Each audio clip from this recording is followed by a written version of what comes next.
Hi, my name is Age Grilly, and today I will be talking to you about NBA basketball season preview 2013-2014 and team playoff predictions for each conference. Now, I'm going to start with the losing conference of the NBA Finals. That's the Western Conference, and I'm going to talk to you in order from the best team all the way down to seed 8. So, the first team is going to be my favorite team, the Oklahoma City Thunder.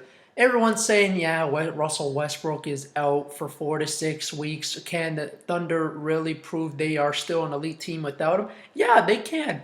Reggie Jackson last year, he averaged 13.9 points in that playoff run against Houston and Memphis.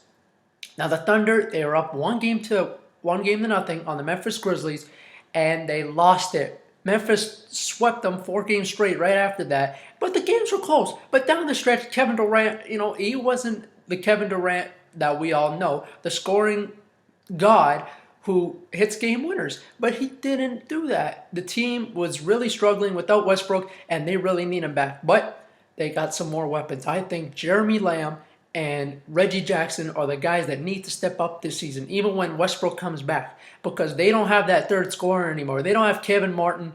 They don't have James Harden.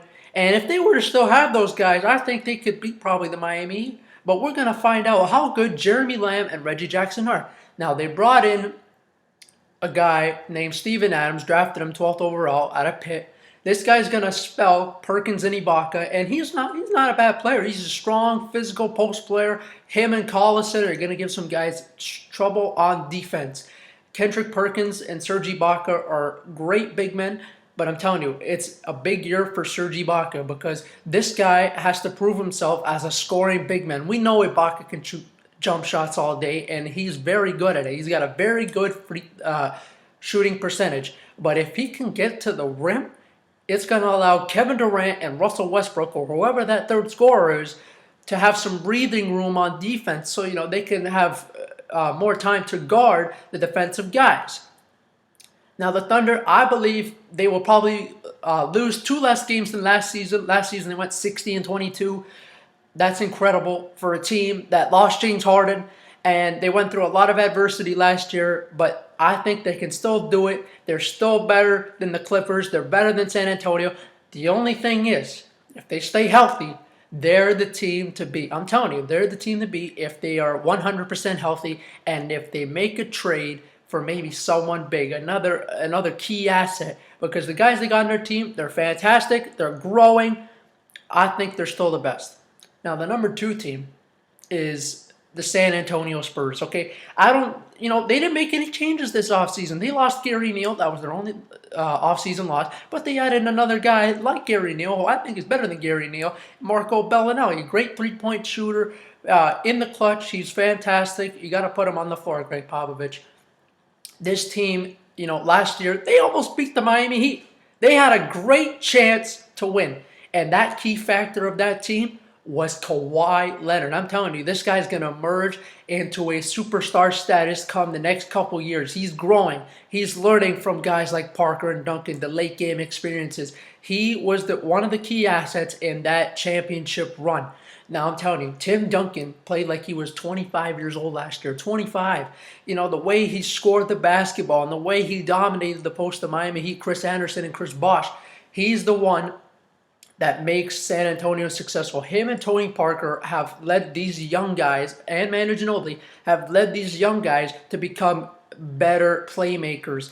And a guy like Thiago Splitter has gotten tougher. And a guy like Patrick Mills and Corey Joseph. These guys are great. They got a good core. And I believe they'll be the number 2 team in this conference.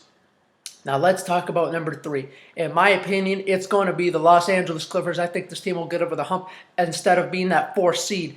They made a lot of offseason moves. They got Jared Dudley. They got J.J. Redick, and they need some help. Last year, they couldn't beat OKC. They lost to OKC 4 straight times last year. They couldn't beat the Memphis Grizzlies because of their defensive effort. This is a big year for Chris Paul. He is one of the most elite players this league has seen today, and he's going to lead this team to victory. The way his playmaking is fantastic, and now that he's got a more supporting cast, he's going to be even better. Blake Griffin, he's a fantastic post. I want to see him dominate even more. There's a lot of great bigs, but Blake Griffin has to show what he's truly made of. Him and DeAndre Jordan. DeAndre Jordan, he's a kind of a double-double man. You could probably expect that from him this season. Off the bench, LA's got like 2 starting fives that they could play.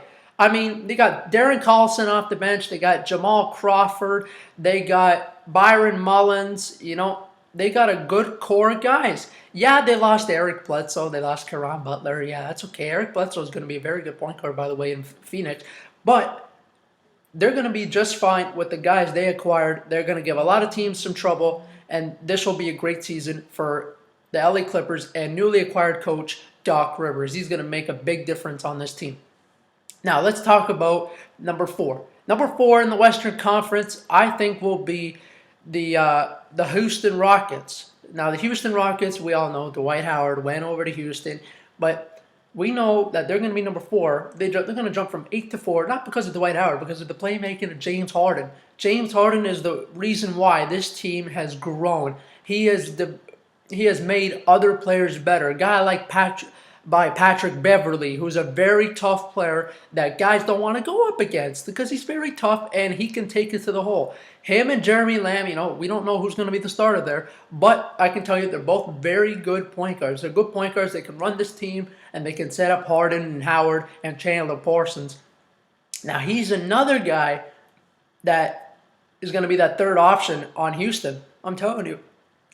Chandler Parsons is the guy who needs to step up if Harden and Howard aren't going. Now, the big question for the Houston Rockets is Omar Ashik, who had a fantastic season last year. Let me tell you, he was one of the best big men in the NBA last year. I'm telling you, this guy was posting double-doubles left and right. Now that Dwight Howard's coming over, who knows what production Omar Ashik is going to have? Is he going to start at the 4? Are they going to play Howard and Ashik at the same time?